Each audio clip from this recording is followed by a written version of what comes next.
Bonjour et bienvenue dans Hell's Talk, ou les discussions de l'enfer en français. Je m'appelle Anna, je suis apprentie comédienne, jeune scénariste et réalisatrice de 23 ans. J'effectue de nombreuses activités parmi lesquelles coach en nutrition dans une entreprise de marketing de réseau, intérimaire, bénévole dans une association LGBT, modèle photo et auteur d'un blog. Je reviens de 15 mois de voyage seule en Amérique latine et l'idée de ce podcast est née grâce à la diversité des profils que j'ai rencontrés depuis mon retour. J'y discute avec des personnes qui sont, à un moment donné de leur vie, sorties de leur zone de confort. On y aborde plein de sujets tels que l'interculturalité, le voyage, le féminisme, l'éducation, les relations amoureuses et amicales, l'engagement associatif et beaucoup d'autres. Dans ce podcast, on rit, on redevient sérieux, on pleure, on digresse, cela part dans tous les sens, un peu comme dans la vie. C'était la meuf à poil. Personnes différentes parce que je m'intéresse à des gens différents. Continuer à être heureuse chaque jour comme je suis. Pourquoi jouer un rôle sur scène alors que j'en ai un à jouer dans ma vie?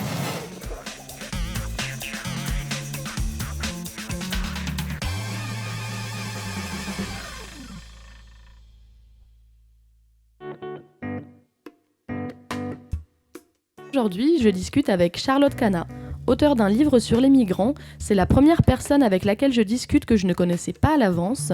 On y parle inégalité, différence, engagement associatif. J'espère que cet épisode vous plaira. Bonne écoute!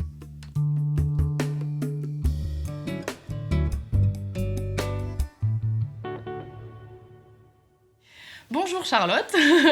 Bonjour Anna. Je te reçois pour ce 4e épisode. Du coup, je vais te laisser te présenter comme tu veux. Tu dis ce que tu as envie.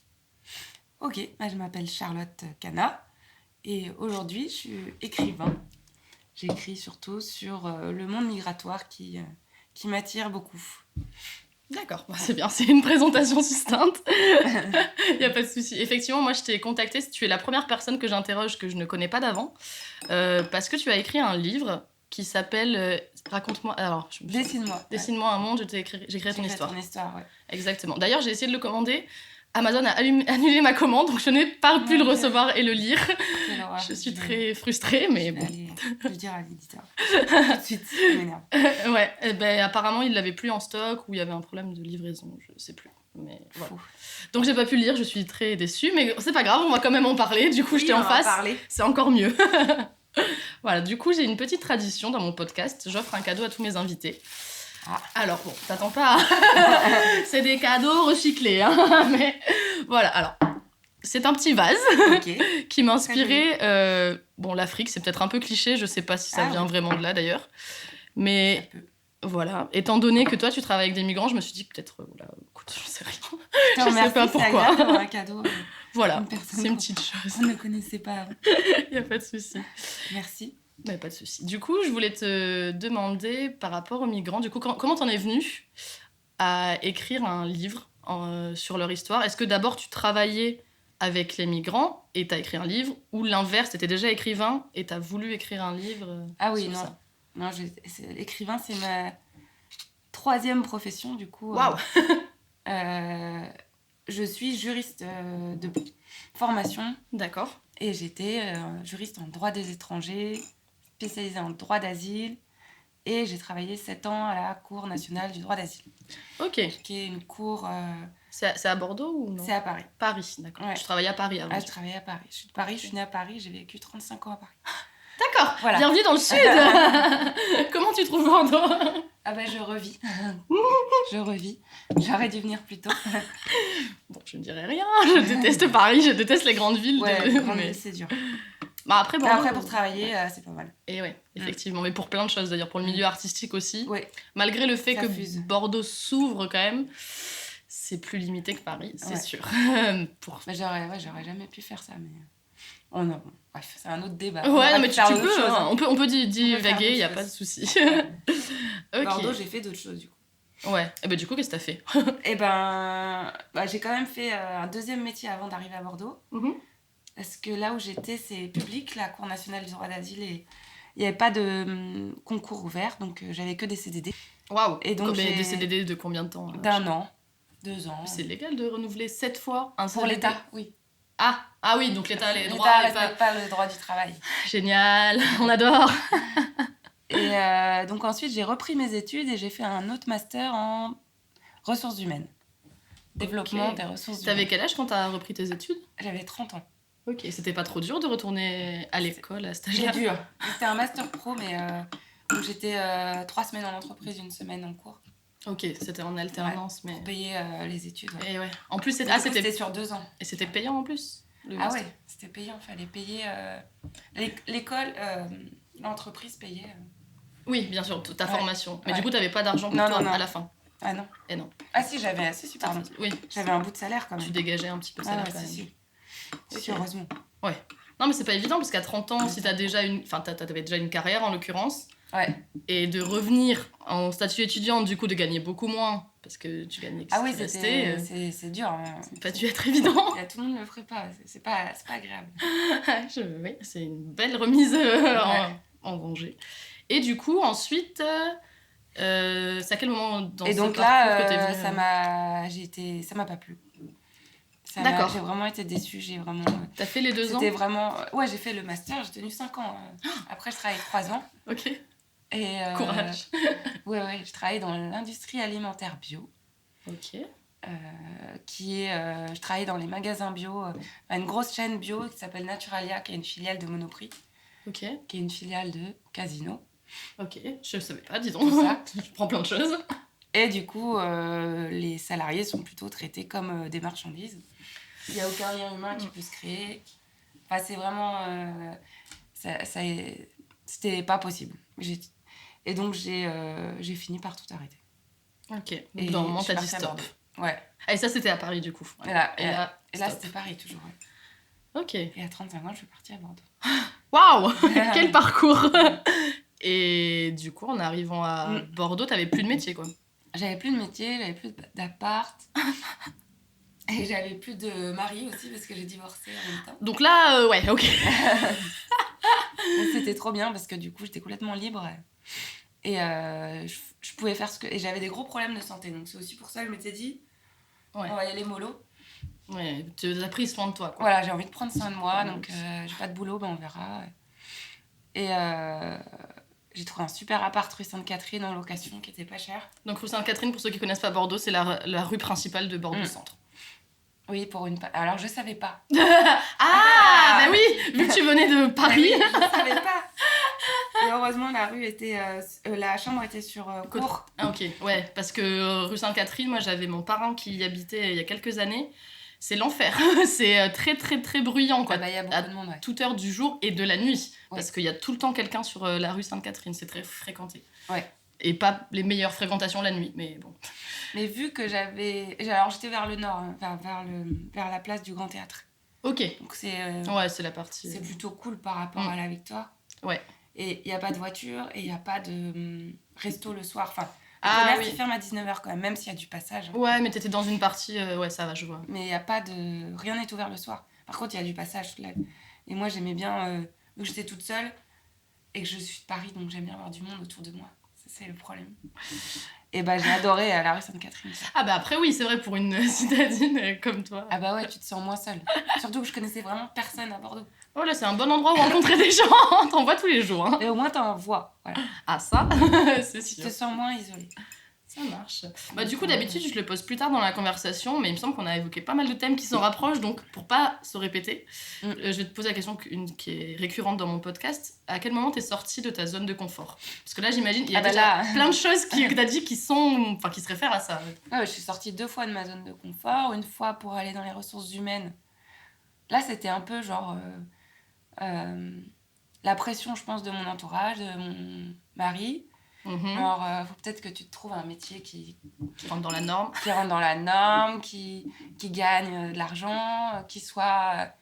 T'as fait des études de droit, profites-en, pouvoir un métier à statut social élevé, etc. Donc, première chose. Et là, je suis sortie, mais pour le confort des autres. Pas pour le mien. C'est bien, t'as changé de ton fusil d'épaule, si on peut dire. Je pense, mais sur le coup, je me suis dit que ce serait bien pour moi, mais en fait, ça a été un désastre. Ok. Et la deuxième fois à Bordeaux, ça c'était pour mon confort. Je suis sortie de mon confort, mais pour moi, aller dans un meilleur, je pense. Oui. Par contre, j'avais la trouille quand j'étais avec mon petit camion de déménagement, toute seule. Et ouais. Du coup, t'as déménagé tes affaires de Paris Ouais, jusqu'à on Bordeaux. a vendu l'appart à Paris. Ok. Et Et t'étais propriétaire, donc t'es avec mon mari. Et t'es redevenue locataire. Ouais. Il y a beaucoup de changements. Et oui, c'était la liberté totale et c'est là où j'ai décidé d'écrire. Donc j'avais des soucis de santé, il fallait que je reste un peu chez moi. Et j'ai commencé à écrire ce premier livre qui a mis la première année à Bordeaux. Ah oui, tu l'as écrit assez rapidement quand même. Enfin, je sais pas ce qui est rapide ou pas pour une écriture de livre, mais... Là, c'est basé sur le réel, sur des interviews. C'est ça. Bon.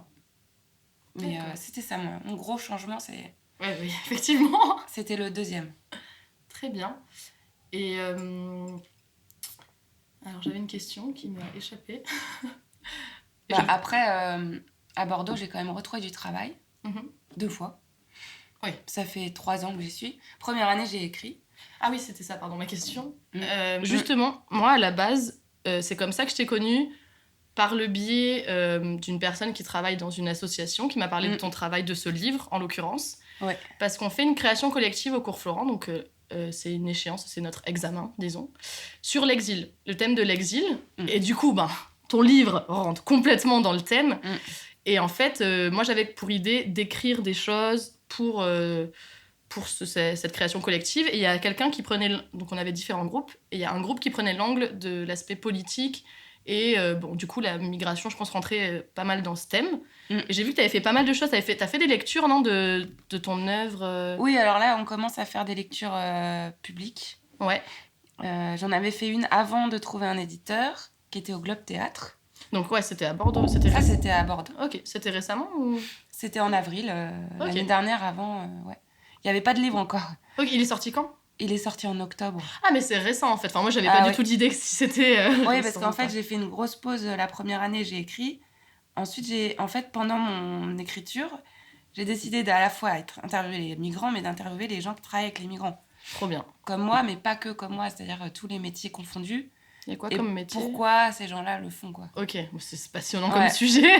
Et du coup, t'as interrogé qui comme métier ? Tous les métiers, il y a les juristes, il y a les avocats, les médecins, les pompiers, les artistes. J'ai interviewé justement un acteur. Trop bien, c'est qui ? C'est un Syrien. Donc, ok, je connais ça. Il a créé le collectif Estragon avec d'autres Syriens. À Bordeaux, et donc, ils écrivent et mettent en scène.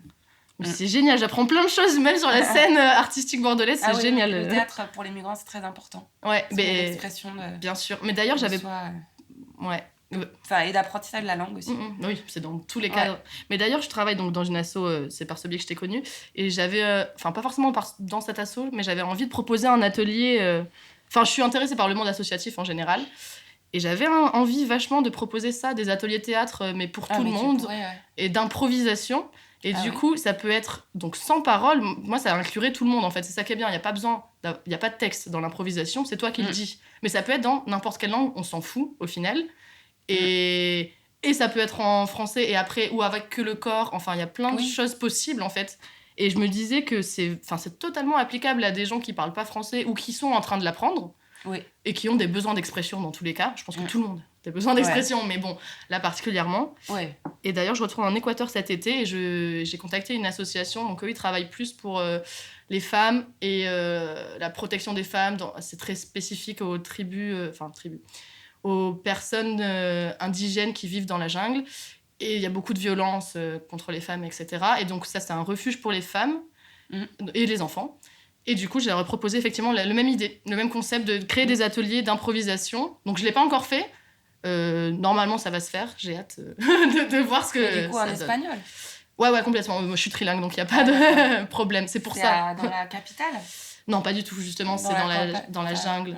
C'est-à-dire qu'en Équateur, tu as 3 parties. Tu as la côte, tu as la partie montagne et tu as la partie jungle. Et donc là, c'est dans la partie jungle. Moi, j'y retourne parce que j'ai déjà fait un stage là-bas et bref, ma vie est là-bas de toute façon. Je vais certainement tourner un documentaire d'ailleurs là-bas. Enfin, c'est l'envie que j'ai. Après, voilà, c'est une belle envie. Et pourquoi t'as un amour de l'Équateur ? C'est drôle, hein ? C'est toi qui m'interroges maintenant. Ah bah oui. J'ai trop envie de savoir là. C'est Parce qu'une Française qui va en Équateur, c'est pas tout le monde qui va en Équateur. C'est vrai. En fait, je reviens d'un voyage de 15 mois en Amérique latine. Donc, j'ai exploré... Je savais déjà que ma vie n'était pas en France. Parce que plus je vis au quotidien en France, plus je déteste les Français pour leur négativisme. Voilà. Oui, pour ça, oui. Voilà, mais j'ai beaucoup de mal avec ça, parce que je suis un peu une éponge à émotions, et quand les gens sont négatifs, ça me rend négative, et je déteste la version de moi que je suis en France. Bah, heureusement que t'as pas vécu à Paris. Voilà, c'est pour ça. Bordeaux, pour moi, ils sont très positifs. Ah bon? Ouais. Ah ben, pas pour moi. Mais en fait, ça dépend de ton point de comparaison aussi, quoi. Oui, ça dépend, oui. Si tu pars de l'Équateur... Ça dépend qui tu rencontres à Bordeaux aussi, quand même. Non, mais bien sûr, je caricature évidemment qu'il y a des gens super cool. Toi, t'es une auteure inspirante, je te connais pas encore, mais voilà. Il y a plein de gens positifs. Mais bon, c'est pas l'esprit général quand même. D'accord. Ok, et en Équateur, ils sont... En Équateur... Alors en fait, en Amérique latine, en général, c'est quand même une culture, ils sont beaucoup plus portés sur le court terme. En fait, j'ai fait des études en interculturalité. Donc c'est pour ça aussi que ce sujet me passionne et que ton livre m'intéresse vachement. Et voilà, tout se lit, quoi, finalement. Et ils sont portés sur le court terme. Et du coup, la vision du monde n'est pas la même. Quand tu es porté sur le court terme, tu vis l'instant présent. Ouais, déjà. Tout simplement. Et c'est déjà un énorme changement, quoi, par rapport à la France, où on se prend toujours la tête. Qu'est-ce que je vais faire plus tard tu vois, il y a plein de questions qui en découlent et qui te stressent et qui font que t'es pas forcément en train de vivre justement l'instant présent, et du coup, tu te ronges le cerveau avec d'autres choses. Voilà. Et en Équateur, après, du coup, j'ai testé plein de pays pendant mon voyage. Le but étant... je suis partie avec cette idée. Hein. Je voulais savoir dans quel pays j'allais m'installer. D'accord. Donc, j'avais déjà... Dans l'Amérique latine. Oui, parce que c'est mon continent d'adoption que j'aime, d'amour. D'accord. Et du coup, en Équateur, j'ai trouvé tous les critères sympas. Après, j'ai fait un stage il y a 2 ans là-bas. 2-3 ans, 2 ans. Et justement, dans la jungle, là où je retourne, j'ai rencontré quelqu'un, c'est aussi pour ça que j'y retourne. C'est un peu un crève-cœur d'être en France. Ouais, d'accord. Mais voilà. Ok, je comprends. Oh, bah, c'est une belle histoire. Ouais, bien sûr. Mais voilà, j'ai hâte de lire les tiennes également. Et du coup, écoute, est-ce qu'il y a... J'ai envie que tu me parles d'une des histoires qui est dans le livre, plutôt des migrants. Est-ce qu'il y en a une en particulier que tu as envie de parler? J'imagine que beaucoup, mais... Il y en a 2 qui m'ont beaucoup marqué, et 2 que je revois d'ailleurs aujourd'hui, qui sont devenus des amis. Il y a Sani, que tu as croisé. Ouais. Donc lui, c'est dans les migrants, il y a les demandeurs d'asile, donc, qui viennent en France parce qu'ils ont des craintes pour leur sécurité. Ok. Et il y a tous les autres qui n'ont pas de crainte pour leur sécurité physique, mais qui ont des craintes liées à la santé. Donc ça, on appelle ça les migrants... Économiques? Non, parce que c'est pas que... c'est justement, ça peut être lié à l'économie, donc au travail, à la rejoindre sa famille, son couple, enfin, sa femme, son mari. Ça peut être sauver sa santé, oui. Plein de choses autres que la sécurité. Mais aujourd'hui, on parle beaucoup des migrants, réfugiés de pays en guerre. Réfugié, voilà, c'est quelqu'un qui est réfugié. Qui a eu des problèmes avec sa sécurité. Ok, juste avant que tu commences son histoire, j'ai entendu un chiffre par la personne qui a fait qu'on se rencontre aujourd'hui, qui m'avait dit que parmi... Alors, donc là, c'est dans un cadre spécifique, c'est dans le cadre LGBT, donc les migrants qui ont peur pour leur sécurité... Alors, tu me corriges si je me trompe, parce que je suis pas sûre de tout bien dire. Donc, ils viennent en France parce qu'ils ont peur pour leur sécurité dans leur pays d'origine, du fait qu'ils fassent partie de la communauté LGBT. C'est le cas de Sani. D'accord, ok, parfait. Et du coup, elle m'avait dit un chiffre sur tous les dossiers qui sont, qui sont présentés. Il y en a que très peu qui sont acceptés. Elle m'avait dit un chiffre, je sais plus, 10... Pour les LGBT? Ouais, je sais pas si c'était en général, je sais plus c'est en général. Ouais, c'était combien le chiffre? Dans les 10%, elle m'avait dit? Ouais, c'est 10%. Ça m'avait semblé. En fait, il y a 2 étapes. T'as 10%, l'OFPRA, c'est première demande. Ouais. Si t'es rejeté par l'OFPRA, donc l'OFPRA, c'est l'Office français de la protection des réfugiés. C'est bien de le préciser. Parce que quand même. Et si tu es rejeté, tu vas dans là où je travaillais, la CNDA, Cour nationale du droit d'asile. Et là, c'est une vraie cour d'appel avec des juges. Que l'OFPRA, c'est l'État, c'est un entretien en tête-à-tête. Donc il y a 2 façons d'obtenir...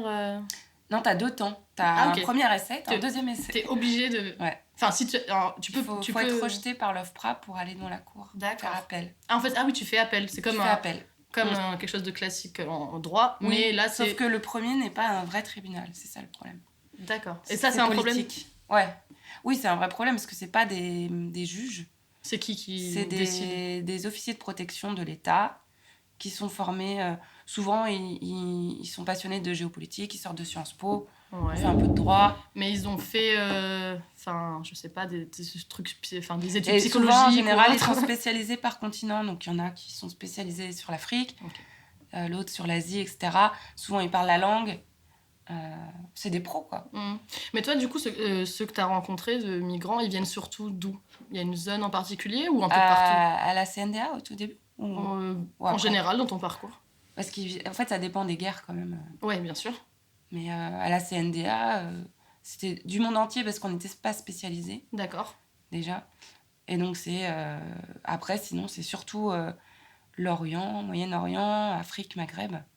Ok. Un peu de pays de l'Est. Très peu d'Amérique latine, c'est trop loin. Ouais, bah oui, Trop j'imagine Ils qu'ils viennent pas. Ils vont aux États-Unis, j'imagine. Ou ailleurs, mais pas. Très peu d'Asie, même s'il y en a quand même, genre les Sri Lankais. Ah ouais, ils viennent en La France. guerre en Sri Lanka, elle a duré pendant que j'étais à la cour. Ouais. Très, très violente et tout. Il y avait beaucoup, beaucoup de Sri Lankais. Mais c'est passionnant parce que bon, moi je suis très mauvaise en actualité, surtout que j'ai vécu dans une bulle pendant très longtemps vu que j'étais en voyage, j'avais pas internet, donc voilà, je m'informais pas tellement. Mais même avant ça, je suis un peu mauvaise pour m'informer, donc je suis pas du tout au courant des. Enfin, j'essaie de me concentrer sur les nouvelles positives, donc je regarde pas forcément là où il y a des guerres. Moi aussi, maintenant, j'ai du mal. Ouais, voilà, bah oui, parce que forcément, bref. Et donc, du coup, donc toi, tu me disais, ouais, au Sri Lanka, il y a eu beaucoup à un moment, une époque. C'est fini ou pas là ? Oui, ça c'était. Moi, je travaillais de 2004 à 2010, 11. Ah oui, donc là, c'est. Ouais, c'est fini le Sri Lanka, ouais. Ok. Ouais. Et actuellement, du coup, maintenant, c'est. Bah là, c'est surtout. Toujours l'Afrique, hein, quand même. Parce qu'il y a la langue, mais après, ça dépend des pays, quand même. Mais ce que j'allais te dire, parce qu'en fait, si tu dis l'Afrique c'est tellement grand, il y a plein de langues différentes. L'Afrique francophone, déjà, elle essaye beaucoup de venir. Ouais, d'accord. Et puis après, t'as quand même les pays en guerre. Donc, oui. T'as certains pays, Nigeria, où c'est tendu, quoi. Ça dépend des époques. Il y a eu la Côte d'Ivoire, il y a eu le Nigeria, Niger, Cameroun, c'est un pays très très violent, il y en a beaucoup qui viennent. Et bien d'ailleurs, alors attends, ça c'est super intéressant parce que je vais te présenter, toi qui es spécialiste, un cas concret. Donc j'ai mon collègue qui travaille avec moi au bureau de nutrition, au club de nutrition. Et en fait, donc il est gay, il est marié avec un Camerounais, donc qui est venu en France. Ils se sont mariés il y a quelques mois. Ils doivent attendre les 6 mois pour la validation, je sais pas. Mariage. Ouais, c'est ça. Validation et ils doivent donner des preuves qu'ils ont vécu ensemble pendant 6 mois. Oui. Voilà, pour voir que c'est pas un faux mariage, un mariage blanc, quoi. Parce qu'il est venu du Cameroun, ils se sont mariés et ils sont installés en France, en fait. Oui. Voilà. Et du coup, mon pote m'a dit qu'il est allé voir dans une association justement LGBT pour voir s'il y avait des choses à faire. Et là, c'est pas forcément au niveau légal que je vais te demander ton avis parce que, a priori, le processus est en cours. Ouais, tu peux pas. Il y a rien à faire. Enfin, j'en sais rien, mais j'imagine que il faut que ce soit validé. Il a fait les papiers, ouais. Ouais, enfin c'est pas encore fait, ils doivent le faire là en février. Et après, est-ce que tu as une idée d'ailleurs combien de temps ça dure la validation Je sais pas du tout parce que ça dépend des régions. Ah ouais, d'accord. Okay. Tu vois, ça dépend du préfet, ça dépend de tout ça. Mais quelle horreur. Ça a l'air assez frustrant. C'est plutôt politique, ouais. Après, ça dépend du cas aussi, s'il y a l'air d'apparence claire. Oui, j'en sais rien, je le connais pas spécialement, mais voilà. Mais bref, là, c'était plus au niveau... vu que tu côtoies quand même souvent des migrants, lui, en l'occurrence, d'après ce que me dit mon pote, je donnerai pas nom parce que je pense qu'il veut rester anonyme, il est complètement en dépression de son pays, en fait. Il est venu par amour pour mon ami ici. Il est complètement en dépression et je pense qu'il gagnerait vraiment à rencontrer d'autres gens, mais des Camerounais, en l'occurrence, je pense que ça l'aiderait vraiment parce que... tu peux lui présenter Sani. C'est vrai, il est du Cameroun ? Bah oui. Trop bien. Cameroun. Il faut vraiment que... Et en plus, en fait, il a un problème aussi. C'est que, je crois, au Cameroun, c'est illégal d'être... Oui, c'est pour ça que Sani demande l'asile. C'est ça. Voilà, c'est illégal au Cameroun d'être LGBT. Et lui, en fait, toute sa vie, on lui a dit, c'est illégal. Et limite, il a un comportement un peu machiste, en fait. C'est très bizarre. Oui. Parce que c'est sa culture, et du coup, il veut pas du tout admettre devant... Il est venu à une inauguration du club, donc nous, on sait qu'ils sont mariés, on sait qu'ils sont ensemble. Notre collègue, il nous en parle, c'est notre pote, donc voilà, on le sait. Mais il a dit, notre pote, ne lui dites pas, parce que s'il sait que vous savez qu'on est ensemble et qu'on est gay, il va très très mal le prendre, parce qu'il veut pas le montrer. En fait, il a pas encore intégré qu'en France, c'est ok. Bon, entre guillemets, il y a quand même plein de violence, mais c'est pas comme au Cameroun, quoi. On va pas te tuer si on sait que... C'est légal. Ça peut arriver, mais c'est légal en France, quoi. Et... Enfin, je sais pas, moi, ça me torture, ce cas... Enfin, ça me torture, non, mais je trouve ça tellement triste, tu vois, parce qu'il fait froid, il a pas envie de sortir. Il y a plein de barrages qui font que là, il est en pleine déprime, il rencontre personne, en même temps, il a envie de rencontrer personne, et le pire, c'est que quand il est arrivé en France, ils sont sortis dans un club gay, et il s'est fait droguer. Donc là, lui, il se dit... Tous les Français, en fait, pour avoir mon corps, ils veulent me droguer. Donc là, c'est foutu, il veut plus... C'est une fois, il faut pas qu'il... Oui, bien sûr. Bon, après, il y a la logique aussi, voilà, mais... Bref, je sais pas si... Enfin, t'as peut-être pas de solution, mais... Franchement, présenter Sani, ça serait bien, parce que Sani, c'est un exemple de... On a de la chance d'être en France. Ouais, tu vois, c'est ça. Lui, il s'en rend compte, ça va. Ah bah oui, non, mais lui, en plus, il croyait que c'était pas légal en France. Ah, il savait pas. Il avait juste l'impression que c'était moins réprimé. D'accord. Mais il est arrivé et il a une histoire très particulière, donc vas-y. Il est analphabète, donc déjà, il a perdu sa maman, il avait 4 ans. Ça, c'est pas dans le livre, mais il est d'accord pour qu'on le dise. Moi, j'ai fait l'histoire à l'arrivée en France. Ok. Qui est très très longue parce que ça fait 4 ans, il a toujours pas le statut de réfugié. Donc, c'est vrai ? Ouais. 4 ans et... Bah, en fait... Pardon. Pas de souci. Donc, il a perdu sa maman, il avait 4 ans. À l'âge de 5 ans, son père, Sani, se faisait violemment battre par un de ses professeurs. Donc, il l'a dit à son père, et son père a dit, bah, en gros, tu m'emmerdes. Donc, il l'a laissé à la rue, et il a fait 10 ans de rue, de 4 ans à 14 ans. Et puis, il a eu une relation avec un garçon, à 14 ans. Son père l'a su, et l'a emmené au Nigeria, dans l'école coranique. C'est quoi l'école coranique ? Une école coranique, c'est là où tu apprends par cœur le Coran, même quand tu sais pas lire et écrire. Et pas parler arabe.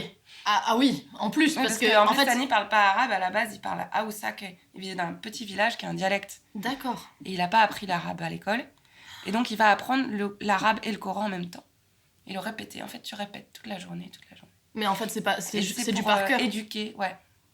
C'est un peu, je pense aussi, l'école des soi-disant mauvais élèves. Là, c'était pour le punir, par exemple. De le punir qu'il soit gay. De l'homosexualité, ouais. Et donc, il a vécu là-bas, c'était très dur. Et ensuite, il a eu Boko Haram. Boko Haram, c'est une secte islamiste qui a débarqué, qui a tué les 3/4 de l'école, enrôlé le reste. Devant ses yeux Ouais, devant ses yeux. Donc, fusillé la plupart de... Je crois qu'il était à la capitale. Une grosse partie des gens autour de lui, en tout cas. Donc, il est reparti au Cameroun. Et au Cameroun, donc, il faut savoir que l'homosexualité est punie violemment, punie de peine de mort. Donc, soit tu es pendu si tu as un procès, soit tu n'as pas de procès et la population du village, c'est dans un petit village... décide de te tuer, quoi. Ouais, te brûle. Voilà, te brûle, comme ça. Et donc, lui, il a fait le choix de retourner là-bas parce qu'il quand même... il n'avait pas d'autre famille. Mais du coup, le village, il savait qu'il était gay ? Non, mais son père savait. Et son père... C'est pour ça que son père l'avait envoyé là-bas. D'accord. Et il s'est dit, bon, peut-être que mon père s'est calmé et tout ça. Et en fait, il est arrivé, son père était mort. Donc, il a repris la maison familiale avec son oncle et son frère. Et il est devenu prof de tajwid, prof de Coran. D'accord, seule chose qu'il savait faire. Mais il avait appris... Il avait appris au Nigeria. Et à écrire... À écrire et à parler. Donc, en fait, il écrivait pas sa langue. Non. Mais il écrivait... Là, il peut écrire l'arabe, le Coran en arabe. Mais que le Coran. Mais que le Coran. Parce qu'il l'a appris par cœur. Ouais. Et encore, il sait même pas ce que ça veut dire. Genre... Enfin bon, c'est trop bizarre. Ouais, c'est très particulier, effectivement. Ouais. Il sait à peu près les mots et tout, mais il sait pas l'arabe. Il sait pas parler arabe, il sait pas écrire arabe. Et est-ce qu'il connaît les mots par cœur du Coran. Mais est-ce qu'il sait ce que ça veut dire, le Coran ? Ouais, il sait... il a la traduction. Ce qu'il a appris, ouais. Ok. Les parties qu'il a appris. D'accord, c'est... Ouais. Trop bizarre. Très, très bizarre, effectivement. Et du coup, là, il a rencontré un jeune homme pendant ses cours, de son âge. Il est tombé fou amoureux. Et le jeune homme allait à l'école dans son village et en avait un appart loin. Donc, il l'a hébergé dans sa grande maison familiale. Et son oncle les a découverts. Et voilà, enfin bref, il est parti limite en caleçon, quoi. Avec rien sur lui. Et il a marché pendant 1 an. 1 an. 1 an. Il a fait Cameroun, je sais plus trop, Niger, Nigeria, Maroc, Algérie. Algérie, Maroc plutôt. Tous les pays où l'homosexualité est interdite et punie. Il était tout seul ? Tout seul. À chaque fois, il rencontrait des réfugiés, des migrants. Il a fait pas mal de trajets en groupe, mais toujours tout seul. Des gens qu'il ne connaissait pas d'avant. Et il t'a expliqué comment il vivait sur la route, du coup, comment il faisait, quoi Il rejoignait souvent des groupes. Sinon, souvent, il allait à la mosquée. Il a gardé sa religion. Donc, il est toujours musulman. À sa façon, mais... Ouais, et pratiquant. Donc, à la mosquée, tu as le droit de demander un peu de sous, d'être hébergé, etc. Donc, du coup, là, j'imagine qu'il disait pas qu'il était gay, évidemment. Ah, non. Sinon... Non, il avait compris. Ouais. Mais de toute façon, il disait à personne. Il parlait pas de sa vie, quoi. Non. Waouh! Et il est arrivé en France, en Espagne, puis en France. Donc, il avait la volonté, son but, quand il est parti du Cameroun, c'était d'arriver en France. Ah non, pas du tout. Non? Oh là là, il m'a dit si j'avais su que j'allais... Il savait pas? Non, il a rencontré quelqu'un au Maroc et en Algérie. Il a eu 2 relations. À chaque fois, il s'est fait menacer de mort ou il s'est fait tabasser. Donc, il allait dans le pays suivant, tu vois. Et il s'est dit, en Europe, ça sera plus calme. Il y a un Marocain qui lui a proposé de prendre un petit bateau. Oh, il a traversé il a illégalement? payé, voilà. Ok. Et il est arrivé en France. Et en France, il croyait que c'était interdit. Ok, il savait pas du tout. Non, il a juste trouvé ça calme. Et il parle français. Parce qu'au Cameroun, on parle français ou anglais. Donc il parlait un peu français. Ok, donc il parlait déjà sa langue du Cameroun, son dialecte. Ouais. Plus français. Un tout petit peu. Ouais, et le Coran en arabe. Et voilà. C'est 3 vraiment... langues. Trop bizarre. Ouais, très très particulier. D'accord. Et voilà. Et voilà, il y avait pendant 2 ans. Et ça fait 4 ans qu'il est en France. Pendant 2 ans, il a survécu dans les rues de Bordeaux à la rue. Et il a rencontré quelqu'un qui un jour lui a dit que l'homosexualité était autorisée. Il a vécu 2 ans en France sans savoir que c'était légal en France? Ouais, à la rue. Ouais. Il a jamais dit qu'il était homo. Oui, bah oui. Et du coup, il était illégal. Il était sans papier. Sans il papier. avait rien. Et il vivait et après, dans la rue. Dans un premier temps, il a demandé l'asile, mais il savait pas. Donc, il n'a pas dit qu'il était homo. Et oui, il savait pas que ça pouvait aider dans son dossier. Ouais. Donc, il a juste parlé de Boko Haram et tout ça, il s'est arrêté là. Et ensuite, sa demande a été rejetée. Et là, quelqu'un lui a dit... Il a rencontré une asso LGBT. D'accord. Qui lui a dit qu'il l'a aidé dans son réexamen de demande d'asile. Et là, je suis intervenue en tant que juriste pour essayer de refaire son récit en entier, de trouver des preuves. C'est très compliqué. Du coup, tu peux nous raconter comment ça se passe un peu? Quels sont les critères pour qu'un dossier soit accepté? Les critères, je sais pas s'il y en a vraiment, mais en tout cas, quelle est la démarche légale qu'il faut suivre pour qu'un dossier soit fait et présentable devant les personnes en question? Devant l'OFPRA, là? Devant l'OFPRA, tout à fait. Ouais. La première étape. La première étape, c'est à chaque fois, ça sera le même dossier, mais il faut raconter ta vie, c'est ça. Il faut raconter toute ta vie. Et c'est des questions très personnelles, j'ai cru surtout comprendre. pour les homosexuels, parce que c'est les seuls qui demandent l'asile pour des raisons genrées, quoi. Oui. Et sexuelles. Du coup, Sani devait prouver ses premières relations homosexuelles au Cameroun, au Nigeria. Il devait parler de l'acte, quoi. Concrètement, de l'acte sexuel ou... Franchement, c'était pas loin, ouais. Alors lui, il a pas de problème pour en parler. Ouais, oui. Bon, c'est déjà bien. Il a su que... Quand c'était légal, oui. Ouais. Mais par contre, c'est si on lui pose la question et on lui a pas posé beaucoup de questions. C'était trop bizarre. Il fallait qu'il parle tout seul. Bref, ça s'est pas très bien passé, le premier entretien. Donc, le premier entretien entre toi et lui ou non, directement? Ah ouais. Mais toi, tu le prépares en amont ou... Moi, j'étais pas encore là. Je suis arrivée à la CNDA. D'accord, c'est vrai, exact. C'est l'asso LGBT qui l'a aidé, mais il savait pas comment ça se passait. Ouais. Donc, et en plus, ils avaient un mauvais interprète. Il y a tous des problèmes. Oui. L'interprète Haoussa parlait pas Haoussa. Et lui, il parlait très mal français à l'époque. Et du coup, là, est-ce que ça existe à Bordeaux, des interprètes Haoussa? Parce que c'est quand même des dialectes mais hyper... c'est à Paris, tout ça. Ah, c'était à Paris encore, pardon. À chaque fois, t'es obligé... Ah ouais, t'es obligé. Donc, lui, il est sur Bordeaux actuellement, mais t'es obligé d'aller à Paris pour les... Ok. Prendre le train, le bus. Il y a rien à Bordeaux? Pour l'instant, non. Peut-être qu'un jour, bientôt, ils vont décentraliser. Ouais, ce serait peut-être bien, mais... Ok. Ouais, mais il n'y a pas encore assez de... Pour l'instant, ça tient à Paris, ouais. Ouais, d'accord. Pas assez de dossiers, ouais. Mmh. Et du coup, donc le premier, c'est pas bien passé, donc ça n'a pas été validé. Qu'est-ce qui se passe ensuite concrètement? Parce que moi, j'y connais absolument rien. légalement, une fois qu'il est, on lui rejette son dossier, il est quoi comme statut en fait? S'il fait un recours dans le délai légal d'un mois, il est toujours en statut de demandeur d'asile. Donc il a des papiers? Il a des papiers ou... Oui. Le papier là que tu as vu, c'est un récépissé qui te donne le droit au séjour en France. Attestation de demande d'asile, procédure accélérée, réexamen. Donc ça, alors là, il est en réexamen, c'est pour ça que... D'accord. Et ça, c'est chaud. C'est ce qu'il présente s'il se fait contrôler, par exemple? Ouais. C'est son papier, en fait. C'est ses papiers. Comme sa carte d'identité. C'est comme sa carte d'identité. D'accord. Et t'as ça, et t'as le droit d'être en France, mais t'as pas le droit de travailler. D'accord. Et c'est intéressant parce que récemment, il m'est arrivé un cas. Donc, en fait, je travaille dans un club de nutrition. On a des clients, des gens qu'on remet en forme, etc. Et on recrute également ceux qui sont motivés pour travailler. Et il m'est arrivé le cas, une personne qui s'est présentée, qui était intéressée pour travailler, qui avait eu un de mes flyers, et qui vient au bureau, qui se présente pour faire l'enregistrement, tout ça.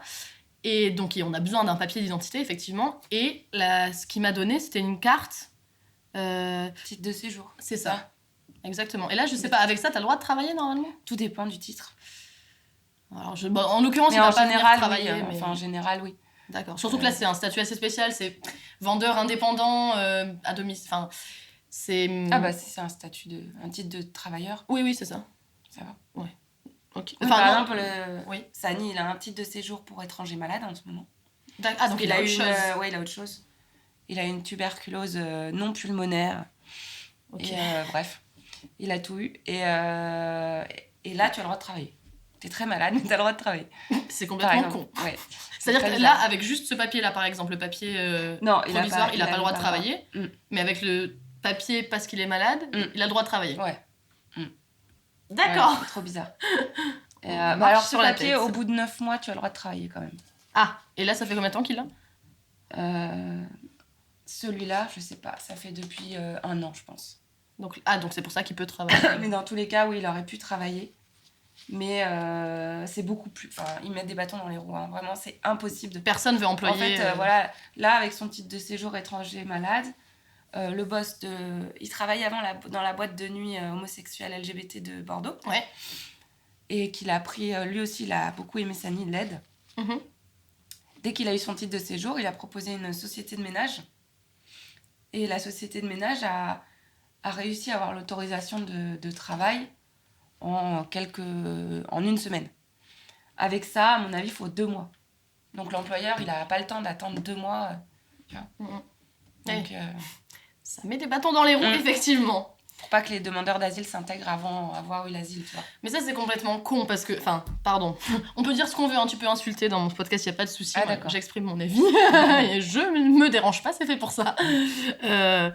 Enfin, je comprends pas du tout l'intérêt. C'est-à-dire que... Enfin, j'en connais pas beaucoup, moi, des migrants, mais j'en ai rencontré dans le cadre, quand j'étais animatrice avec des adolescents. Et donc, on a eu le cas de mineurs, j'en ai parlé d'ailleurs avec ma mère dans un épisode, bref, de mineurs non accompagnés. Ah oui, il y en a beaucoup aussi. Voilà, c'est ça. Bon, en réalité, ils étaient pas mineurs, à mon avis, mais on les fait passer. Souvent, ouais. Ouais, c'est souvent le cas. Ouais, je sais pas. Moi, j'imagine que c'est souvent le cas. En tout cas, moi, en travaillant en colonie de vacances, ceux que j'ai vus, la plupart étaient pas mineurs, j'en suis presque sûre.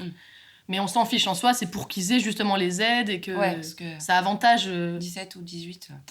Oui, on s'en fiche. Bon, en l'occurrence, je pense qu'il avait plutôt 21 ou 22, mais bon. Mais c'est pas grave. Et donc, moi, je parle anglais, donc lui, il parlait anglais. Je sais plus de quel pays il était, mais il avait fui la guerre, le djihad, tout ça. Et il m'avait parlé de son histoire. Et waouh, enfin... Et il y avait eu un cas... Enfin, c'était intéressant aussi, parce qu'en fait... À un moment, il y en avait 2 mineurs non accompagnés. Ils venaient tous les 2 du même pays et de la même zone, donc ils parlaient le même dialecte. Ce qui était très, très rare, parce que c'était un dialecte, je sais plus ce que c'était, mais très peu parlé. Et du coup, il y avait une colo qui durait un séjour qui durait 1 semaine et l'autre 2 semaines. Ils étaient pas dans le même séjour. Il y en a un qui est parti. Et ça a été le drame, parce que l'autre, après, il avait plus personne avec qui parler. Il parlait pas français. Et il parlait pas anglais non plus. Enfin, moi, j'avais du mal à parler avec lui et je parlais pas ce dialecte. Ah bah oui. Oui, voilà. Forcément, même avec la meilleure intention du monde. Mais après, le plus beau cadeau que j'ai eu, c'est que vraiment, à la fin, on fait un bilan de séjour. Ouais. Et donc, on les laisse s'exprimer, ils peuvent dire ce qu'ils veulent. Donc là, en l'occurrence, donc il y avait eux. Il y avait aussi, c'était souvent quand même des personnes qui vivaient en foyer, des adolescents. Moi, je travaille avec les adolescents plutôt. Donc, ils vivaient en foyer ou en famille d'accueil. Donc, pas des cas faciles en général. Ils avaient tous une vie... situation difficile. Ouais, exactement. C'était pas des bourgeois dans leur vie bien. Quoique, eux aussi peuvent avoir des problèmes, mais c'est autre chose. Et du coup, je me souviens qu'il avait dit un truc, enfin moi ça m'avait vachement touchée parce que j'étais très fière d'avoir été animatrice dans ces jours, rien que pour ça.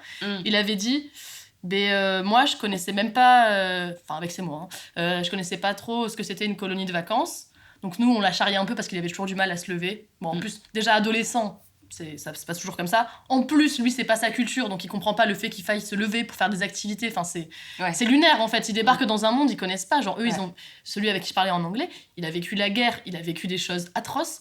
Et il arrive en France, on lui impose des règles pour se lever, pour aller faire des activités. Bon, je comprends le décalage quand même. C'est vraiment autre chose, quoi. Ouais, c'est difficile, hein, l'arrivée, l'intégration, elle est très difficile. Bah oui, il était pas spécialement intégré avec les autres, d'ailleurs. Juste avec, justement, celui qui parle le même dialecte que lui. Et il nous avait dit... En tout cas, je vous remercie, enfin il nous avait parlé aux animateurs, pour ce séjour. Je sais que j'ai pas été facile parce que je comprenais pas les règles, mais j'ai beaucoup apprécié être ici et voilà, il l'avait dit avec ses mots. C'est mais... bien, parce que... mais c'était génial. Enfin, moi, donc il a appris quelque chose. Ouais, il a complètement appris quelque chose parce qu'après, en plus c'est VALT, c'est une association qui est assez... on n'est pas dictatoriaux, c'est-à-dire qu'on aime bien... développer les enfants et les adolescents, en l'occurrence, et les indépendantiser. Donc, par exemple, les adolescents, s'ils ont des projets d'animation, de soirée, quel que ce soit, donc nous, on les incite évidemment à le faire, on leur dit, très bien, t'as cette idée, alors nous, on va t'aider à le mettre en place, mais c'est toi qui fais le projet. Donc, en fait, le but, c'est aussi qu'ils grandissent, quoi. Bon, après, on les a très peu, c'est genre 1-2 semaines en vacances. Mais si on peut leur apporter quelque chose, parce qu'après, tu vois, je sais pas. On s'en souvenir, peut-être. C'est ça, je sais pas du tout ce qu'il est devenu, ce jeune. Mais bon, au moins, il est reparti avec quelque chose, il a compris, il venait vraiment d'arriver très récemment en France, donc c'était aussi le début, quoi. Mais en tout cas, c'est un cas très intéressant, et je sais plus pourquoi j'ai dérivé là-dessus, mais voilà. Si, c'est pour les jeunes, parce que... je sais plus. Pour les jeunes formatés, les mineurs étrangers, t'as dit. Ouais, c'est ça. Isolés. Tout à fait. Toi, t'as des... Parce qu'il est très jeune, hein. Il a quel âge ? Il a eu 25 ans avant-hier. D'accord, c'est ça. Ouais. Vous avez fait quelque chose pour son anniversaire ? Mais oui, parce qu'il est né le 1er janvier, pas avant-hier, je te dis des bêtises. Ah, il est né le 1er janvier ? Ah bah oui, c'est vrai. Ah oui, c'est vrai. Et personne lui a jamais fêté son anniversaire. Waouh. Et il me dit, je l'ai jamais fêté. Et du coup, je fais, la coup de l'année prochaine, on va le fêter. Hein. Et c'était trop bien, franchement, il était content. Vous lui avez fait un gâteau ? Oui, je lui ai fait un crumble de banane plantain. Trop bien. Et je lui ai fait son plat de son pays qui s'appelle couscous gombo. Ok. Enfin, apparemment, c'est dans pas mal de pays d'Afrique, mais... Tu savais le faire ? Ah non. Tuto YouTube ? Ouais, tuto YouTube, magasin africain des Capucins. Et franchement, c'était pas une réussite. Mais... bon, il a été touché par... Il était content. C'est l'essentiel. Ouais, très content. Très bien. Du coup, une des questions récurrentes aussi, c'est en quoi es-tu une personne différente ? Donc c'est au sens que tu l'entends, tu dis ce que tu veux, et si tu sais pas, tu sais pas. Personne différente parce que je m'intéresse à des gens différents, peut-être. Depuis que j'ai 15 ans, je m'intéresse aux personnes dites exclues. Par exemple, j'ai fait du bénévolat auprès des sans-abri pendant que j'étais étudiante. Ok, tu faisais quoi du coup ? J'étais dans un accueil de jour de sans-abri, et donc à la fois du conseil et c'était aussi un café, donc c'était juste pour discuter avec les gens. J'ai fait aussi avec les prisonniers, on faisait des conseillères, c'est de la correspondance, on écrivait des lettres. Donc tu savais pas à qui t'écrivais ou... Non, je l'ai jamais rencontré, mais on faisait des permanences. Sur une longue période ou... Ouais, ça a été pendant plusieurs années, ouais. Et donc tu corresponds avec la même personne tout le temps ? En fait, c'est des permanences de courrier. Donc, dans l'association, c'était l'Observatoire international des prisons. Et tous les jeudis soirs, on ouvrait les courriers des prisonniers. Et on leur répondait, parce qu'ils posaient des tonnes de questions, notamment juridiques, parce que j'étais en droit. Et du coup, c'est plutôt pro. Mais bon, quand même, il y avait des trucs perso. Des fois, ils posaient des questions personnelles. Ouais, ils avaient juste envie de raconter leur vie, parfois. C'était bien. Et les étrangers aussi, ouais, du coup. Okay. Beaucoup à Paris, dans beaucoup d'assos. Et tu parles d'autres langues, du coup ? Non. Franchement, à part l'anglais, l'espagnol un peu, c'est tout. Non, même pas. Il n'y a pas de souci. Ok. Du coup, une autre question. Quelle petite fille étais-tu à 9 ans ? 9 ans. 9 ans, c'est marrant. J'étais un peu moins différente. Parce qu'en fait, je suis née malade. Je suis née avec une malformation organique, du système digestif et du foie, etc. Et à l'âge de 8 ans, ça allait mieux. Donc, 9 ans, j'ai été en forme. Voilà. J'étais une petite fille qui commençait à se réveiller un peu et à avoir des potentialités. Voilà. Ok. Et au niveau du caractère, c'était comment Au caractère, j'étais quand même très, très sage et très silencieuse. Et très discrète. J'ai mis beaucoup de temps à trouver ma personnalité. J'étais trop sage. Trop sage. Voilà. Maintenant, tu ferais plus pareil. Non. Ok. Non, je crierais plus, je gueulerais plus, je repérerais plus les gens inintéressants pour aller voir. Mais ça, c'est l'expérience aussi. Perdre du temps. Ouais. Ça, c'est l'expérience. Ouais, c'est effectivement, vrai. Ouais. Je me dis la même chose. Je me dis la même chose. C'est-à-dire que depuis que je suis revenue en France et que j'ai voyagé pendant longtemps, en fait, pendant le voyage, il y a un truc intéressant qui se passe. C'est que moi, j'ai voyagé toute seule. Donc, donc a priori, j'étais très libre et c'est ça qui était génial. Après, moi, j'ai déjà un caractère fort, c'est-à-dire... Mais ça s'est exacerbé, en fait. Quand ça m'intéresse pas, je passe mon chemin. Ouais, que moi, j'osais pas. Ouais. Je pouvais faire des trucs super chiants pendant des heures. Genre quoi? Mais je sais pas, genre lire un livre qui me saoule, genre faire plaisir à mon père ou à ma grand-mère ou à ma mère dans telle activité que j'aime pas du tout, genre faire de la danse classique pendant... T'as fait ça longtemps? 7 ans. Oh là là, 7 ans. Attends, à quel âge t'as fait ça? Du cheval, tout ça. Ah non, danse classique, j'étais petite, justement. Ouais, ok. Jusqu'à mes 11 ans, je crois que j'en ai fait. Oui, mais quand même. Ouais, ça peut être long, quoi, si tu détestes ça vraiment. Ouais, j'étais pas fan, quoi. Un truc comme ça. Et c'est quoi, du coup, à un moment, t'as trouvé quelque chose c'est venu très tard. C'est venu après l'adolescence, genre à 17... Et c'est quoi, du coup, qui te plaisait? Qu'est-ce qu'il y a un truc que t'as trouvé qui te passionnait? Justement, le monde associatif, en fait. L'humanitaire, le voyage. T'as voyagé? Après, oui, je voyageais 1 mois par an. Je prenais un pays, moi c'était l'Asie. Un pays et pouf, un sac à dos et pouf, ça c'est bien. Et tu partais toute seule? Je suis partie souvent avec mon copain et je suis partie une fois toute seule. Et c'était comment, toute seule? Franchement, j'avais choisi un pays assez facile, dans le sens où il y a du monde, c'est l'Indonésie. Moi, a priori, je connais pas très bien l'Asie, mais pourquoi facile? Parce qu'il y a beaucoup de touristes. Donc t'es jamais perdu en pleine brousse, quoi. C'est assez balisé. Ouais. C'était à Bali, tu vois. Mes parents sont allés à Bali. Alors, pour raconter leur aventure à eux, c'était pas du tout balisé pour le coup, parce ils ont fait des randonnées en fait, donc, mais je crois que c'était 15 jours, ils ont fait des randonnées tous les jours. Ah oui, mais non, moi je crois pas ça. Oui, mais c'est des malades, après mes parents sont particuliers. Bref, ils sont très sportifs. Et donc, ils ont fait 15 jours que de randonnée, et en fait, eux, du coup, ils dormaient chez l'habitant. Donc là, c'était pas du tout balisé, ils sont allés dans des endroits où il y avait pas du tout de touristes, et ils ont vachement... Alors oui, moi j'ai fait le choix du balisé. D'accord. Ça marche aussi, Ça marche. Et surtout là-bas. Ouais, c'était trop bien. Franchement, ouais. T'as bouffé des bonnes choses. J'ai mangé des bonnes choses, j'ai rencontré plein de gens. C'était cool. Et c'est très beau. Et oui. Ok. Est-ce que... je sais pas, tu me dis si t'as envie d'en parler ou pas. Du coup, depuis que t'es à Bordeaux, t'as une famille ou pas?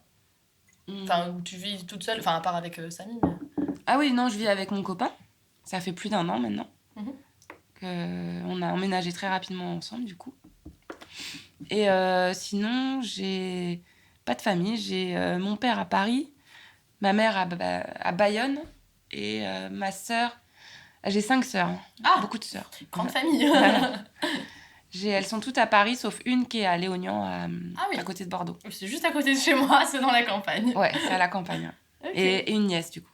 Très bien, nickel. Ouais. Toi, t'as pas d'enfant? Moi, j'ai pas d'enfant. Ok. Non. Tu me dis, évidemment, si tu veux pas répondre, tu réponds pas. Est-ce que t'as envie d'en avoir ou... En fait, ça serait très compliqué pour moi d'en avoir. Dû à ta maladie? Ouais. Ok. Du coup, il y a l'adoption qui est possible. À voir. Mais il faut avoir la patate et Ouais. Quand t'es pas en super forme physique, ça fait un peu peur. Mais oui, en théorie, oui. En plus, À c'est voir. super. Enfin, je sais que dans ma famille, il y a des gens qui ont pensé à l'adoption à un moment. Parce qu'il est pareil, impossibilité physique d'en avoir. Et c'est un parcours du combattant. Hein. Enfin, Ouais, c'est long en plus. C'est très long, il faut vraiment en vouloir. Bon, après, en plus, il y avait le fait que, je suis pas sûre, mais je pense que la conjointe était analphabète. Donc, Ah oui.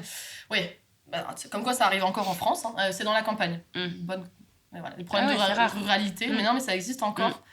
Bon, à le cacher, hein, évidemment. Je suis pas sûre, tu vois, de ce que j'avance, mais je pense quand même. Parce qu'à chaque fois que c'est vrai qu'à la campagne, t'as pas besoin d'écrire ou lire. Enfin, si, t'en as toujours besoin, parce que, en l'occurrence, c'était la conjointe d'un agriculteur. Donc, enfin, c'est pas forcément elle, hein, du coup, c'était l'agriculteur lui-même qui le faisait, mais t'as toute la partie administrative, on se rend pas compte, mais dans les... Mais si elle le fait pas... Ouais, bon, en théorie, ça aurait aidé qu'elle le fasse, mais... mais bon, voilà, donc ça, c'est encore d'autres problèmes. Il y en a beaucoup. Ouais. Non, mais on soupçonne pas, hein. Ah ouais, j'en ai... Mais Sani, il est totalement analphabète. Et du coup, il prend des cours Ouais, ça y est, là, il prend des bons cours, parce qu'avant, il a pris des cours qui servaient à rien. C'était pas de son niveau, pas pour les gens qui sont analphabètes.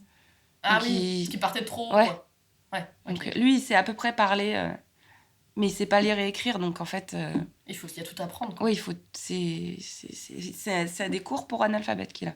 Trop bien. Ouais. Ça existe à Bordeaux, du coup. Ouais, il n'y en a pas beaucoup, mais il y en a... Il y a l'ASTI, il y a plusieurs assos qui le font, parce qu'il y a plein de migrants analphabètes. Bien sûr. Vraiment. Mais là, il y a tellement de choses à faire. Enfin, moi, ça me passionne vraiment ce sujet de la langue, de l'interculturalité, parce que, en fait, comme tu disais, il y a l'adaptation aussi. Donc, il y a la langue, évidemment, mais il n'y a pas que ça. Et la culture, enfin, les gens ne se rendent pas compte. Les gens qui n'ont pas voyagé ou qui sont en France et assez fermés, enfin, pas forcément fermés d'esprit d'ailleurs, mais juste dans leur quotidien. Donc, ils ne connaissent pas ce qui est ailleurs et donc, ils ne comprennent pas ce que vivent les migrants. Moi, je l'ai vécu parce qu'en fait, je me suis retrouvée comme une étrangère dans ma propre culture. C'est-à-dire que, en fait, il y a 3 phases dans l'interculturalité. Quand tu pars en voyage, soit tu t'adaptes pas du tout, donc t'es très pressé de rentrer chez toi. Soit c'est au milieu, t'es content d'y être, t'es content de rentrer, tout va bien. Soit tu t'adaptes trop bien à la culture où t'es, c'est ce qui s'est passé dans mon cas, et quand tu reviens, c'est une claque dans ta gueule. Très difficile, parce que déjà, c'est censé être ta propre culture, mais tu t'y reconnais pas. Et t'es pas adapté, et en plus t'as tes proches qui disent mais qu'est-ce qu'elle a, enfin, pourquoi elle est bizarre comme ça, enfin, personne te comprend, t'es très seul, c'est très difficile à vivre, et en plus de ça t'as le contre-coup qui est normal d'un retour de voyage, et ça, peu importe si c'est un long voyage ou un court voyage, ça m'est arrivé la première fois quand je suis partie juste 2 mois au Pérou, et bon, c'était mon premier grand voyage, j'avais 18 ans, donc voilà, c'est quand même un gros truc, c'était un gros truc pour moi à cette époque, mais peu importe la durée, et c'est très difficile parce qu'en fait t'as toute la nostalgie, si t'as bien vécu ton voyage, même si tu l'as pas... Enfin, moi, il n'y avait pas eu que des moments faciles, mais j'avais adoré cette culture, en fait. Et du coup, quand tu reviens et que tu te confrontes, c'est ce qui m'arrive tous les jours actuellement, à une culture que t'aimes pas, en fait. Tu vois, quand je te parle des Français, du coup, t'as plus qu'à repartir. Ouais, mais j'ai d'autres projets en France, tu vois, j'ai les cours Florent. C'est pour ça que je suis revenue à Bordeaux. En fait, je suis revenue à Bordeaux juste pour les cours Florent, honnêtement. Sinon, je serais pas rentrée. Voilà. Enfin, peut-être pour revoir ma famille, mais... C'est temporaire, après. Oui, c'est ça. C'est vrai que c'est une autre situation compliquée. Oui, bah après, voilà. C'est mon cas personnel. Je pense qu'il y a des cas bien plus compliqués que le mien. Étranger dans sa propre culture. Ouais, c'est encore... Souvent, t'es étranger dans la culture de l'autre. Oui, c'est ça, mais... Bienvenue. Non, c'est pour ça que je comprends. Dans le monde des étrangers. Je comprends. Ah bah oui. Et j'ai beaucoup d'empathie pour... déjà parce que j'adore parler avec des étrangers, et voilà. Et voir leur ressenti sur notre propre culture, ça c'est hyper intéressant aussi. Justement, dans l'asso LGBT, ils font des soirées où donc, tout le monde mange. Enfin, c'est une auberge espagnole et c'est super sympa. Et j'avais rencontré une Canadienne, tu vois, qui venait à Bordeaux, en gros pour voyager, en France pour voyager. Et je lui ai demandé, tu vois, qu'est-ce qui est bizarre en France pour toi ? Enfin, qu'est-ce qui t'a choqué quand t'es arrivée ? Ça, c'est une question que j'adore. Et elle m'avait dit, je sais pas, vous faites la bise déjà. Bon, ça, c'est le grand truc bizarre, parce qu'elle vient de la partie anglophone du Canada, elle vient pas du Québec. Et les papiers, elle m'avait dit, tout est compliqué. Ça, mais tout le monde me le dit. Ouais, c'est une horreur. Et alors, quand tu parles pas français, imagine pas, quoi. Mais même quand tu parles français, moi, je me suis retrouvée... Parce que quand tu parles longtemps à l'étranger, il y a plein de choses qui se passent. T'as plus de sécurité sociale, t'as plus rien. Moi, je suis plus sécurité sociale actuellement. Enfin bref, c'est une autre merde. Et c'est une horreur. Genre, t'es tout seul face à ça. Donc, il y a des étrangers, eux, c'est sûr qu'ils comprennent rien, à mon avis. Parce que même moi, je suis française, mais je comprends rien. Il faut un papier jaune, tu remplis la case C. Enfin, c'est l'administratif. C'est pas clair. En plus, les gens, souvent, sont pas agréables. Ouais, ils t'aident pas, quoi. Non. Enfin, moi, j'ai contacté une assistante sociale, du coup, pas pour qu'elle m'aide, parce que pour au moins m'aiguiller, quoi. Parce que vraiment, t'arrives, t'es perdu, mais même les étudiants, tu vois, si t'as pas de parents... Moi, j'ai la chance, j'ai mes parents qui m'aident, mais si t'as pas de parents, tout ce qui est sécurité sociale étudiante, tous ces bordels, c'est une merde, c'est... Ah ouais, non, mais c'est hyper lourd. C'est hyper lourd. Et puis, tu peux vite te rater, te foirer un délai, tu sais. Ouais, c'est ça. Tu le rates, du coup, t'es pas dans la case, tac, au revoir. Et il faut être dans la case, en plus, C'est insupportable. C'est souvent ce qu'on dit de la France aussi. Il n'y a pas que ça, mais c'est vrai. Ouais. Toi, du coup, t'as des retours par rapport... Enfin, vu que tu rencontres plein d'étrangers, ils te disent des choses... Sur la France ouais. C'est vrai qu'on parle pas de ça. Ouais, bon, j'imagine qu'il y a autre chose de plus important à faire, mais... Sani, en général, les étrangers sont contents d'être là. Oui, vraiment. Évidemment. Ils me disent, mais même par rapport à l'Italie... C'est vrai? Ou l'Espagne, etc. Ouais. Ils s'adaptent pas? Ils trouvent que l'Italie, il y a beaucoup de racisme. Ouais. Même s'il y en a en France, ouais, c'est ça. Il y en a moins en mais France. Vraiment en Italie, c'est violent, quoi. Ah, je savais c'est pas vraiment, du ils les tout. traitent mal. Okay. Et ils me disent, en France, c'est bien, c'est calme. On nous fout la paix. On nous fout la paix. C'est vrai, trop bien. Et il y en a aussi où c'est difficile il y en a, ils voudraient rencontrer des Français. Et là, ça devient la deuxième étape qui est compliquée. Ils me disent, les Français sont froids. Ils n'arrivent pas à faire des relations, à créer des liens. Ça, par contre, de manière globale, ils s'y tentent bien. Mais il y en a qui ne veulent pas s'intégrer, en tout cas dès le début. Mais il y en a qui sont pressés, tu sais. Bien sûr, voilà. Je comprends. Ils veulent parler la langue tout de suite, ils veulent... Tout faire tout de suite. Voilà. Et ceux-là, ils se cassent un peu la gueule, Et ils se confrontent à la réalité, quoi. Ouais. Déjà, en tant que Français avec un autre Français, c'est compliqué. C'est ça, c'est pas que pour eux, quoi. Ouais, c'est... Ouais. Mais c'est vrai que quand t'es... là, parce que j'ai écrit un autre livre... Ah, trop bien, vas-y, parle-en. un livre différent, parce que c'est avec Ken, qui est un photographe, on va dire, social, qui s'intéresse à des catégories de population en difficulté. Okay. Donc, il avait fait un premier livre photo-texte sur les gens de la rue de Bordeaux. Okay. Donc, à mon avis, t'en reconnaîtrais pas mal, parce que c'est toujours les mêmes. D'accord. Et magnifique. Et donc, il fait des portraits de très, très près. Il va te prendre comme ça, quoi. Ouais. Et c'est magnifique.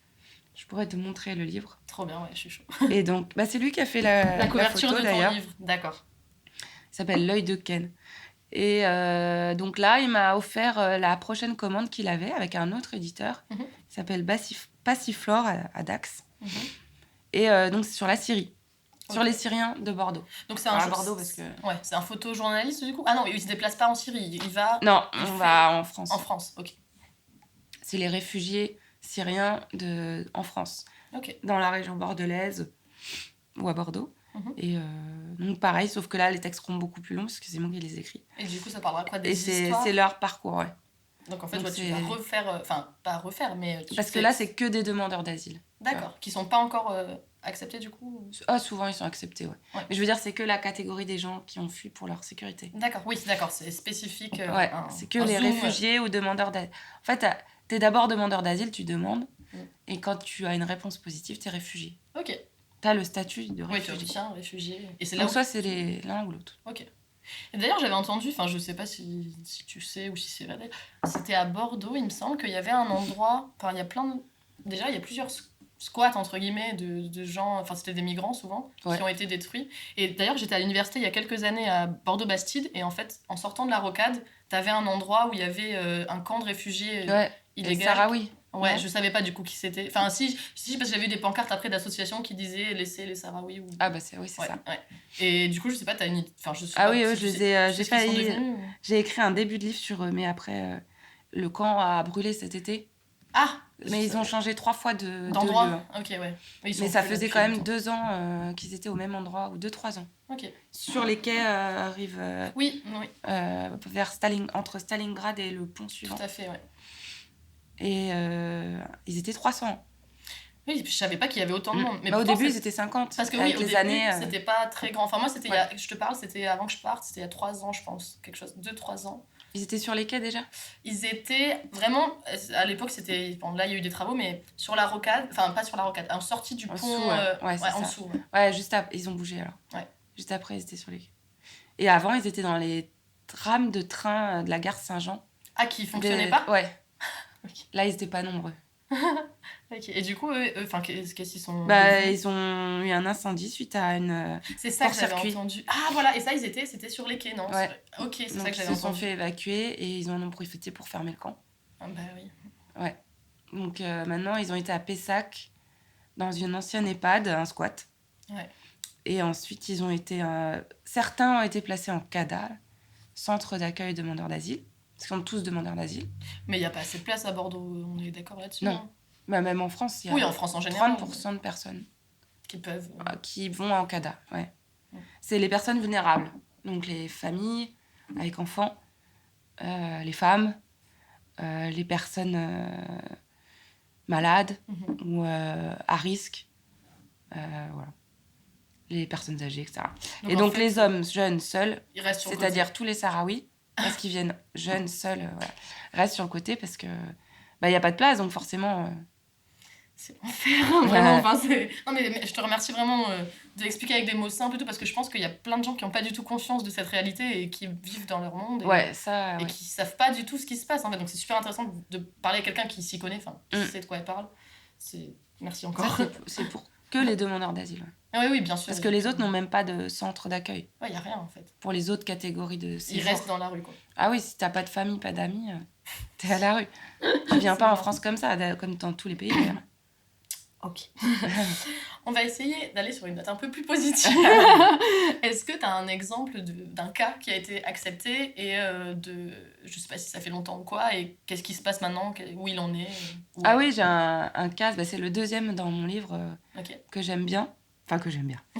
Tu les aimes tous. Je les aime tous, mais qui est assez long. Je l'ai bien détaillé parce que aujourd'hui, c'est une amie. C'était une jeune femme marocaine et qui est venue en France pour se marier, rejoindre son mari. Qui était français? Qui était marocain. Marocain. Et dont elle venait de se marier.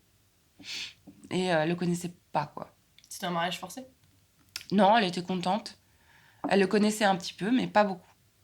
Okay. Mais elle était contente de venir. Il avait l'air bien. Bref, ça a été l'enfer. Et donc, il est devenu très alcoolique, très violent, très... C'est raconté. Bien sûr, les gens, j'inviterai tous les gens à lire le livre et je mettrai les liens. Mais tu peux faire un petit résumé, il n'y a pas de souci. Le détail, là, est raconté parce que je l'ai vraiment... je l'ai connu dans l'ASTI, qui est une asso de conseil juridique aux migrants. Et en permanence juridique, un jour, elle s'est échappée de chez son mari, donc il l'avait enfermée. Elle n'avait pas le droit de sortir. Elle n'avait pas les clés, il avait pris son passeport et son portable. Et elle devait juste faire la cuisine, le ménage et... C'était une esclave, quoi. Voilà, c'était son esclave. Mais légale, tu vois. C'était sa femme. Et ouais, putain. Et un jour, elle s'est échappée et elle est venue chez nous. Ok. Elle est venue chez les flics quand même avant parce qu'elle était bien abîmée. En fait, elle s'est échappée après une ultime violence qui a fait que ça... Et elle s'en est super bien sortie. Et maman, elle a obtenu déjà tout de suite une ordonnance de protection, donc il n'avait plus le droit de l'approcher. Elle a eu le droit à revivre dans la maison toute seule. Et il devait lui verser en plus une pension. Trop bien. Juste retour des choses. Sachant que c'était sa maison à lui, donc c'était fort, quoi. Elle s'est retrouvée en dehors. Yes. Et ensuite, elle a eu une place en foyer. Un foyer très, très strict, très difficile à... C'est pour les femmes battues, la PAFED. Très difficile à avoir, enfin, anonyme ou... on n'a pas le droit de dire l'adresse, pardon. Oui, je l'avais entendu parler. Et ensuite, elle a obtenu le divorce, avec pour tort quand même son mari, même si on n'a pas reconnu les violences, les viols du coup, l'enfermement, etc. On l'a quand même, il n'a pas eu de pénal, quoi. Ça a été que au civil où on a dit à tort pour lui. Mais du coup, il n'a pas été emprisonné, quoi. Non, même pas. Et parce que le viol entre époux, c'est quasiment impossible à prouver, surtout chez les étrangers. Voilà. Et ensuite, elle a eu un titre de séjour. Alors, c'est une catégorie spécifique pour les étrangers qui sont victimes de violences conjugales. Ok. Donc, pendant ton procès, pour te protéger, pour t'inciter à quitter ton mari, et si tu portes plainte, encore plus si tu as une ordonnance de protection, parce que c'est-à-dire que le juge a confirmé, tu as un titre de séjour d'1 an. Selon la suite du procès, tu peux ne plus rien avoir ou avoir quelque chose. D'accord. Son mari a été condamné, elle a eu un titre de séjour permanent de 10 ans. Alléluia, le sésame. Alléluia, le sésame. Elle a trouvé du travail, elle est maintenant femme de chambre et chargée de petit déjeuner, elle dirait. C'est important. Parce qu'elle aime pas. Dans l'hôtel de la Cité du Vin. Ah, en plus, c'est très prestigieux. Très prestigieux. Elle sert des personnes très très riches. Elle doit être très contente. Enfin, et elle a trouvé un appartement, un grand appartement avec une terrasse à Lormont.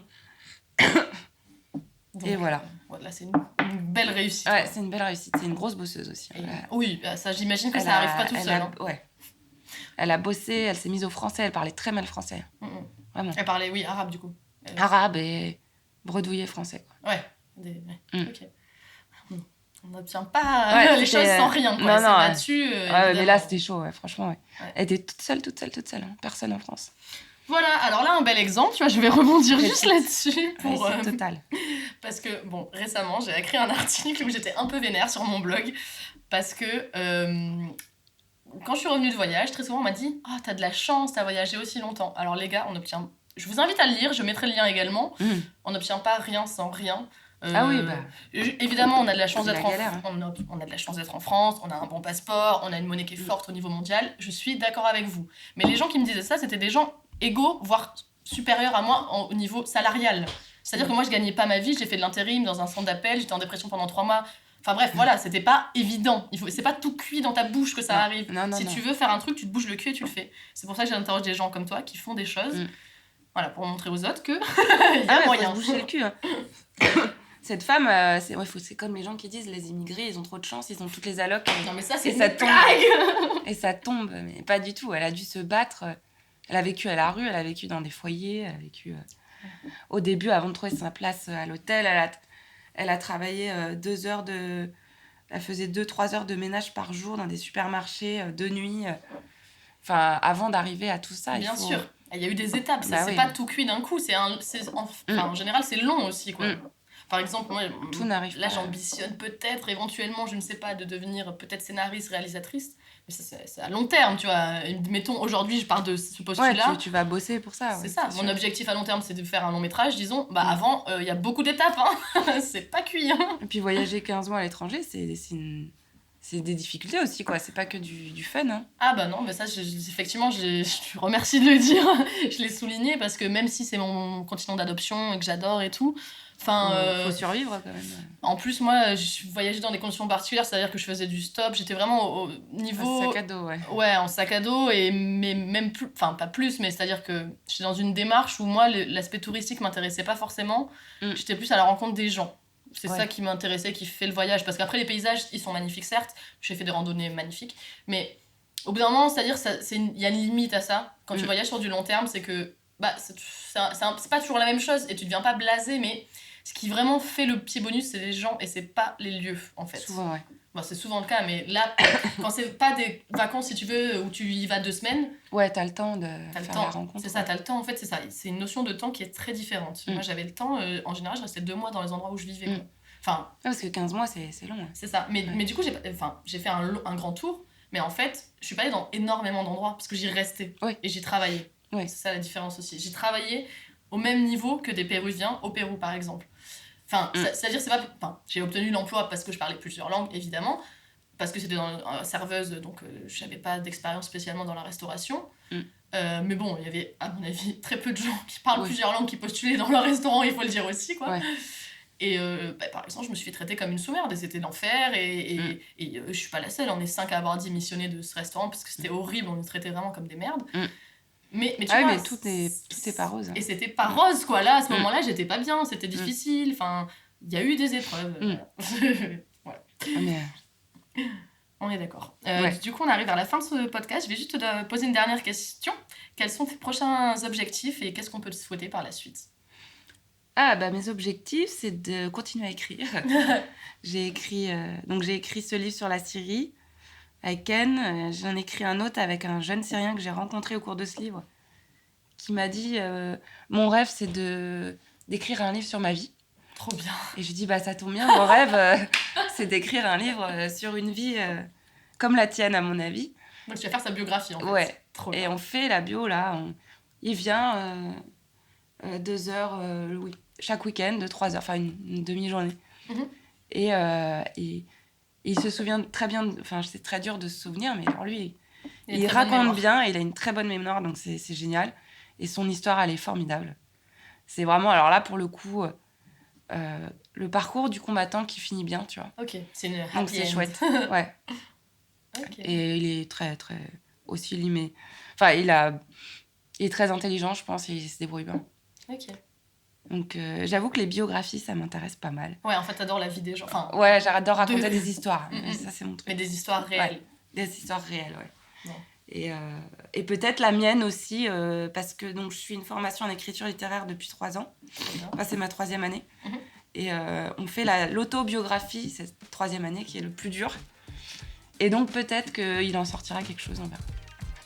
Eh bien, on l'espère. Et j'espère le lire si ça sort. Allez, on verra. Merci beaucoup. Merci à toi.